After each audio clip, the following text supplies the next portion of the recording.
by Far East Organization had started receiving workers 2 days ago. The area can house up to 1,200 workers. This is believed to be the first privately owned property to house migrant workers. Now, authorities say Chancery Court is being used to house healthy migrant workers in essential services. They say all necessary measures are in place, with on-site amenities and meals provided. Employers will also provide transport, and workers are expected to observe circuit breaker measures. SLA is part of a multi-agency effort to stop the spread of the virus. It did not confirm how many workers are currently residing there. Chancery Court is across the road from Anglo-Chinese School Barker Road and has a site area of almost 260,000 square feet. It comprises a 16-story tower block and 7 blocks of maisonettes.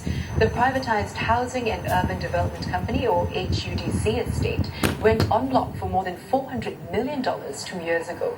CNA understands that former residents vacated its premises at the end of last year.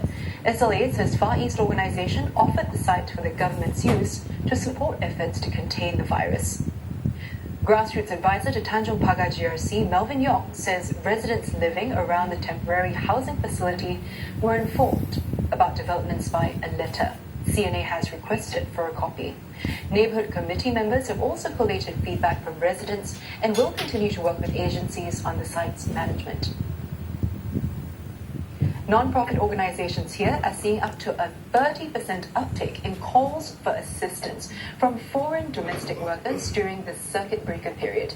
Lack of rest days is one of the issues faced by workers. A walk in the park eases the monotony of staying home during the circuit breaker. But for one foreign domestic worker, even heading out for a breath of fresh air was uncertain, as her employers weren't sure of the rules that applied to her. It's been resolved because we talked about it. I told them that I saw my friends, they went out for a run. They realized that, yeah, you can go out and you don't need to worry. And she just reminded me of, social distancing. While Ms. Navato was able to work out the issues with her employer directly, Local Charity Home says it has received a 20% increase in calls for help since the circuit breaker period began. That's a total of about 20 calls each week. The kinds of issues that are raised are a lot of them pertain to rest days. Some have said that their employers absolutely refuse to let them go out on their rest days, even if it's to run essential errands such as food and money. And then their employers are at home all the time, so there are more chores for them to be done. Their rest hours have been shortened. Another organization, the Foreign Domestic Worker Association for Social Support and Training, has begun offering online counseling, with more seeking such services. Where needed, it follows up by mediating with employers on Zoom. Both groups might also refer the matter to the Manpower Ministry. MOM says it has received only 2 complaints related to rest days since the circuit breaker period began. It encourages employers and foreign domestic workers to discuss disputes amicably. But some foreign domestic workers told CNA they're fearful of speaking up at all, as they can't afford to lose their jobs. So while there are protections for this group, enforcement can be challenging, according to one academic.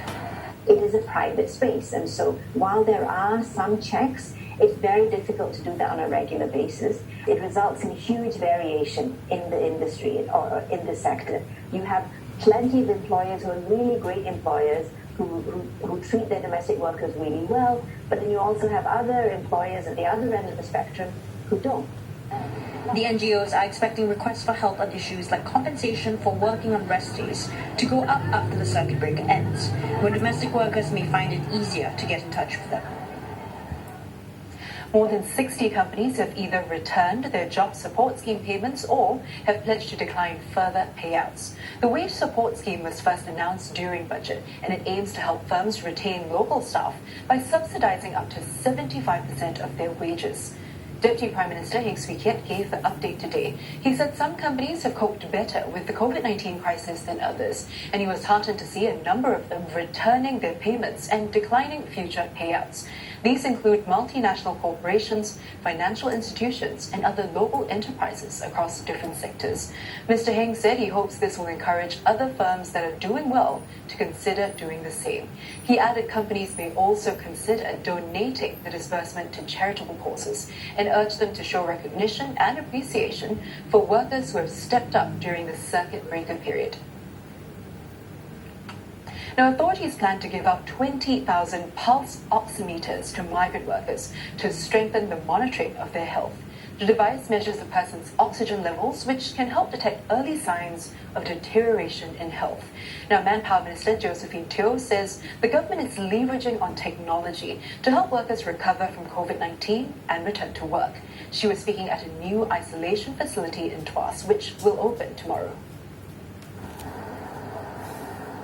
Located within a floor of this multi-story car park at JTC Space at Tuas, it'll serve about 10,000 workers in factory-converted